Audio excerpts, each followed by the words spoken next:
स्वागत है आप सभी का आपके अपने चैनल घर पढ़ू पर। मैं मोहित सिकरवार आप सभी का स्वागत करता हूं और आज हमारा सेशन रहेगा भारत के प्रमुख बंदरगाह। तो दोस्तों चलते हैं अपने सेशन की ओर, देखते हैं भारत के प्रमुख बंदरगाहों के बारे में जानकारी हासिल करते हैं। कौन कौन से प्रमुख बंदरगाह हैं तथा वो कहाँ पर स्थित हैं। बात करते हैं बंदरगाहों की, तो बंदरगाहों के बारे में आपको सीधी सी स्थिति ये समझ लेनी है कि समुद्र तट के किनारे पर बसी हुई वह स्थिति जिसमें आसानी से आयात निर्यात का पालन हो सके। देखिए समझिए इस चीज़ को, जैसे कि ये समुद्री सीमा है और ये तट रेखा है।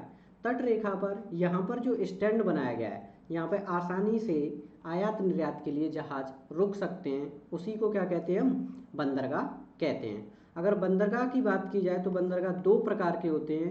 प्रथम प्राकृतिक बंदरगाह और दूसरे कृत्रिम बंदरगाह। प्राकृतिक बंदरगाहों की बात की जाए तो प्रकृति द्वारा निर्मित जो बंदरगाह कहलाते हैं वो कैसे होते हैं, प्राकृतिक बंदरगाह, तथा मानव निर्मित बंदरगाह क्या कहलाते हैं, कृत्रिम बंदरगाह। इनमें भी ज्वारीय बंदरगाह होते हैं। ठीक है, ज्वारीय बंदरगाह हम किन्हें कह रहे हैं, जो ज्वार भाटा की प्रक्रिया के द्वारा निर्मित होते हैं, उन्हें ज्वारीय बंदरगाह कहते हैं। वर्तमान में अगर भारत में देखा जाए तो भारत में कुल 200 से अधिक बंदरगाह मौजूद है, जिसमें छोटे बड़े दोनों ही शामिल हैं।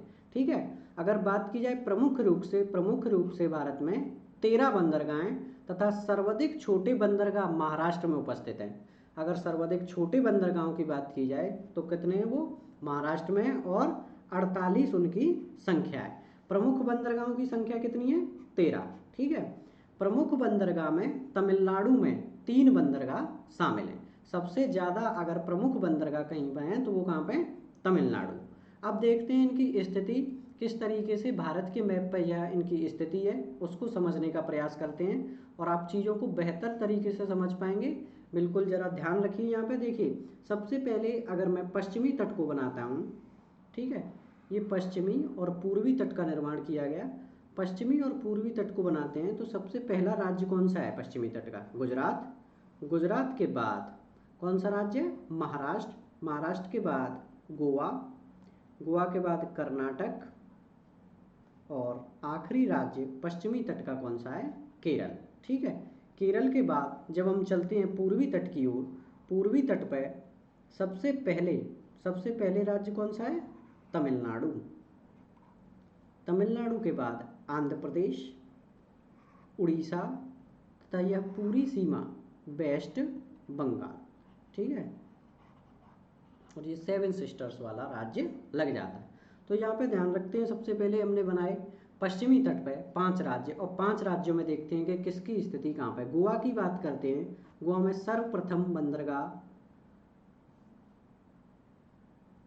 बंदरगाह की बात करते हैं गोवा में, तो वह कौन सा बंदरगाह है, कांडला बंदरगाह। ठीक है, पहले बंदरगाह की बात की जाए गुजरात में कौन सा स्थित है, कांडला। कल हमने तट पढ़े थे, तट कौन सा था, काठियावाड़ का तट था। ठीक है, अब दूसरे अगर महाराष्ट्र की बात करें, महाराष्ट्र में मुंबई तथा मुंबई आपको ध्यान रखना है व्यस्त, सबसे ज़्यादा व्यस्त बंदरगाह कौन सा है, मुंबई का है। कांडला बंदरगाह की अगर बात की जाए तो यह एक ज्वारीय बंदरगाह है।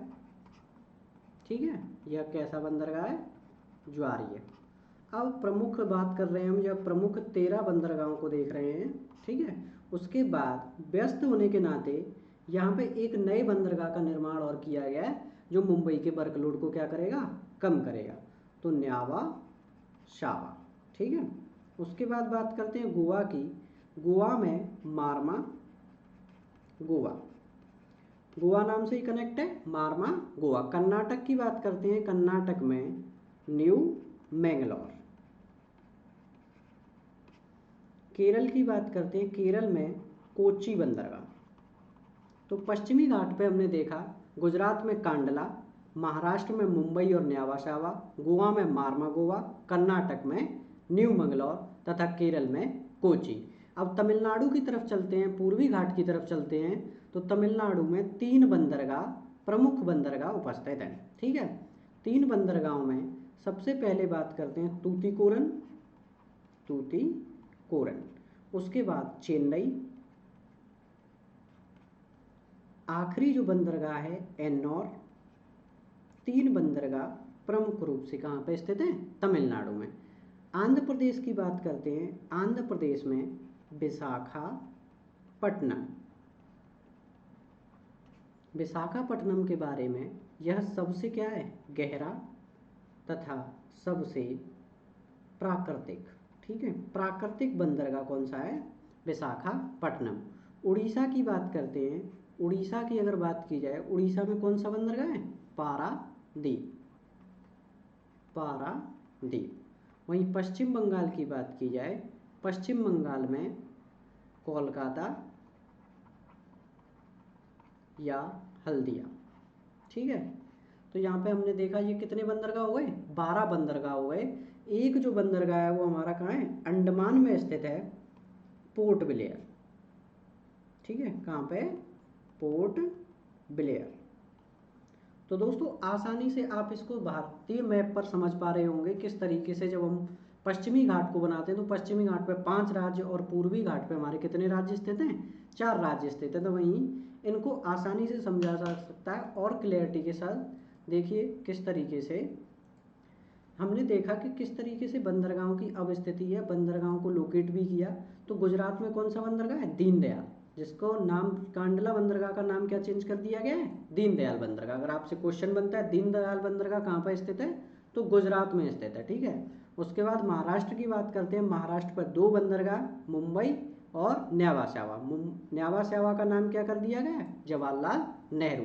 नेक्स्ट अगर बात करते हैं गोवा की, गोवा की बात करते हैं तो गोवा में कौन सा है, मारवा गोवा।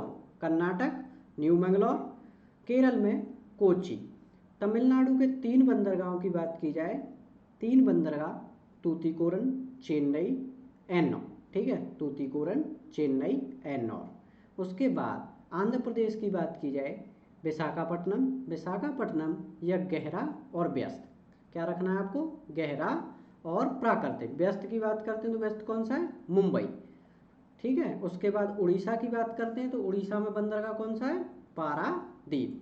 नेक्स्ट बात करते हैं पश्चिम बंगाल की, तो पश्चिम बंगाल में कोलकाता तथा हल्दिया, हल्दिया या कोलकाता। तो दोस्तों 13वां जो बंदरगाह है वो पोर्ट ब्लेयर अंडमान निकोबार में स्थित है। तो जो भारत के प्रमुख 13 बंदरगाह थे, हमने बड़ी आसानी के साथ इंडियन मैप पे भी देखा किस तरीके से यह सिचुएटेड हैं, स्थित हैं, और हमने आसानी से इनको आप समझ चुके होंगे। तो वीडियो कैसा लगा कमेंट करके ज़रूर बताएं, और अगर आप चैनल पर नए हैं तो वीडियो को देखिए, शेयर कीजिए तथा चैनल को सब्सक्राइब कीजिए। Thank you so much.